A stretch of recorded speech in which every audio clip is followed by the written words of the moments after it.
Hi, this is Hank reporting from Kyiv, and this is my update on Russian-Ukrainian war. Let's see what happened around Ukraine in the last 24 hours. Touaregs win. Olenivka tragedy. Massive drone attack on Kyiv. First helicopter destroyed by FPV. The news that the Touareg tribe destroyed a large amount of Russian terrorists from the Wagner group became a sensation for me, and I'm sure for many of you too. I knew absolutely nothing about the Touaregs except that the Volkswagen named their SUV after them somehow. So what happened?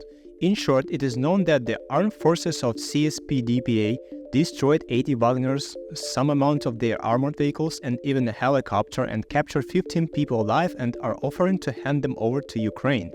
I saw that there was a huge pile of corpses of Russian militants, and among them were well-known characters like the administrator of a Russian terrorist Telegram channel with 500,000 subscribers. I will not publish photos and say his name so as not to give him unnecessary advertising.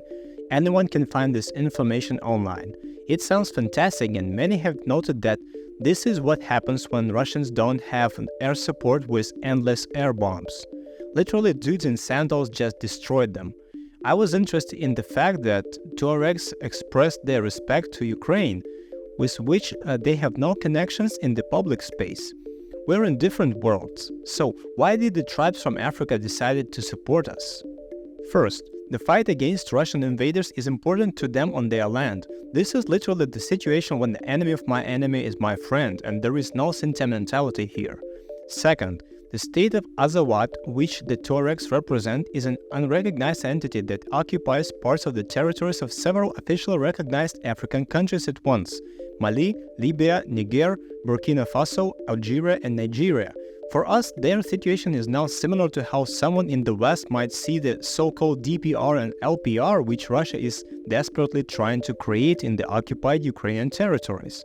The situation is the exact opposite. I remind you that the DPR and LPR are artificially created formations that mostly include Ukrainians who were unable to leave the occupation, Ukrainians who dreamed of Russian passports, and Russians who go there as fortune seekers.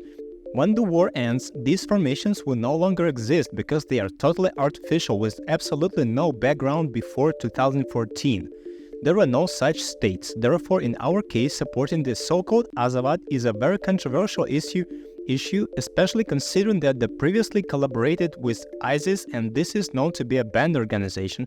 A funny fact, ISIS is also banned in Russia, but ISIS representatives travel to Russia on official visits with Putin's minions. For me, this situation means only one thing: our enemies have lost troops, and that's good. Ukraine has found itself again involved in events on the other side of the planet. That's not so much good, but it confirms how much our war for independence affects the whole world in one form or another.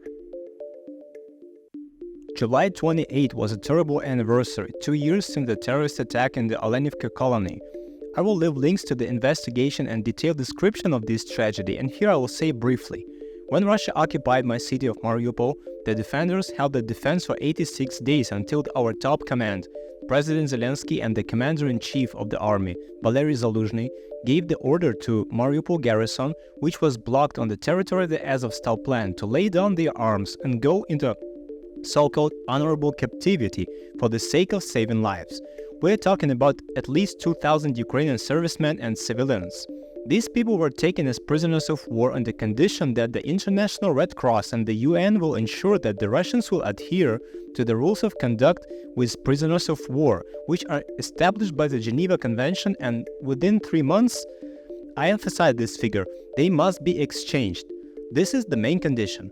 On July 27, Russians gathered 193 Azov fighters in a separate barracks and attacked it with thermobaric shells the following night. More than 50 people were killed and more than 120 were wounded and taken to different prisons. Nobody knows the exact number and the list of names.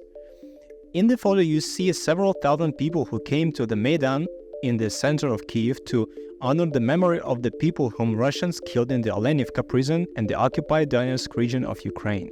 These are the fighters of the Azov Brigade lighting torches in memory of those killed. Everyone you see in the photo was exchanged as a prisoner of war and returned to duty. A year ago, on the first anniversary, I cried when I was filming the first rally. This time, there were different feelings. Looking at the fighters, I feel strength and confidence that they will not allow Russians to simply escape responsibility. At the moment, about 900 Azov fighters have been in captivity for more than 2 years instead of the promised 3 months, and Russia refuses to exchange them. The next day, Monday, I was filming a conference dedicated to this tragedy. Among participants were representatives of various services such as Prosecutors General Office, the Coordination Center, the Ombudsman Office, and most importantly, Azov officers who are engaged in the search and exchange of prisoners of war, representatives of the International Red Cross and the UN. In the photo, you see the Azov Brigade officer Vladislav Duchak, who gave a very powerful speech. From his facial expression, you can understand his attitude to what was said from the stage. This is Gregor Miller, the representative of the International Red Cross in Ukraine. He offered formal condolences and said that to his regret that the Red Cross workers were unable to get through the Russian checkpoint to the victims and help them, but they, I quote, offered to hand over medicines to the Russians for the victims, whom the Russians had blown up.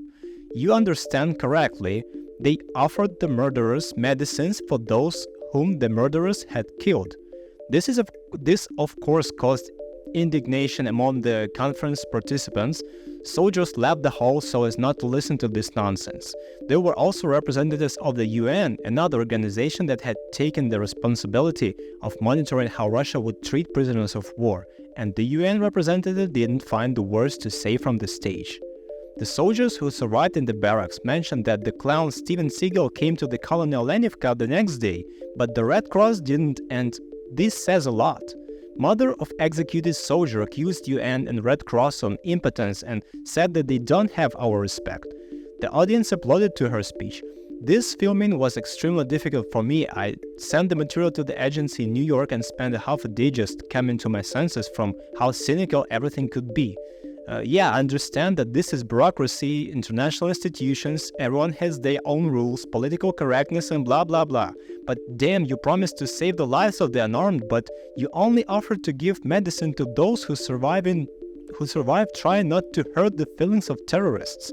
On days like this, I lose hope in humanity. On other days, it returns. Please read the material at the links under the video, it's important to know. Last night was tense in Kyiv. After midnight, Russians started launching drones at our territory, and it was one of the most massive attacks of the year. 89 drones were shot down by our air defense forces. They launched the same number of drones at us on the 1st of January, a kind of Russian-style New Year's greeting. I never believed the news right away. I need to study the issue to understand the facts. When they say that there was some major attack and nothing was damaged, I'm skeptical. It's already in the middle of the day, and I have not found any refutations or articles that something was destroyed. Thus, we have information that the Ukrainian air defense has repelled 100% of the drones for the first time, plus one ballistic missile as a bonus. Probably Russians were trying to launch this one ballistic missile at some important object while the drones were distracting our air defense. Those people who have never been here during such a massive attack will not understand the feeling, but I must say that I slept all night because last night I had to call a doctor, and after an injection of painkillers, I just slept until the morning and didn't hear anything. Yeah, it's risky, but this is what happened. This is an approximate visualization of the nightmare that was happening in our skies last night. I can't imagine how the air defense forces dealt with it.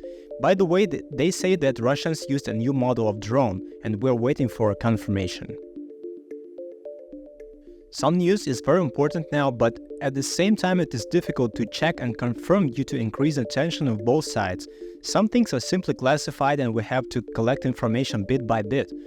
As stated, this was the first Russian helicopter, specifically the Mi-8, which we shot down with the FPV drone. There is only indirect confirmation based on messages in Russian Telegram channels, but if this is true, then it seems that we have opened a new chapter in the drone war. Now we are using drones as air defense systems. Previously, we have already hit aircraft parked in the airfield, such as the A-50 Raider a year ago, but this is the first case of hitting a moving flying helicopter with the FPV. It is so interesting to see how Ukraine is ahead of the rest of the world in developing and practically using drone technologies at the battlefield.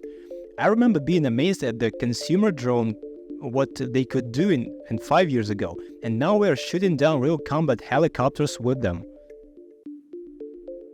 I apologize that this episode took a long time to make and it is quite short, but the anniversary of Olenivka really turned out to be very difficult emotionally. The conference with the representatives of the Red Cross, who so cynically fought off the sharp questions regarding their inaction with formal phrases, was also difficult emotionally. I would like to learn to limit my empathy in such moments, but the trick is that when you shoot a reportage, you need to leave the topic together with the participants in order to get the best possible photos, even if they are tragic. Thanks to everyone who watched these videos and supports us, even the Touaregs. This was my update on the Russian-Ukrainian war for day 889. Take care and I hope to see you tomorrow.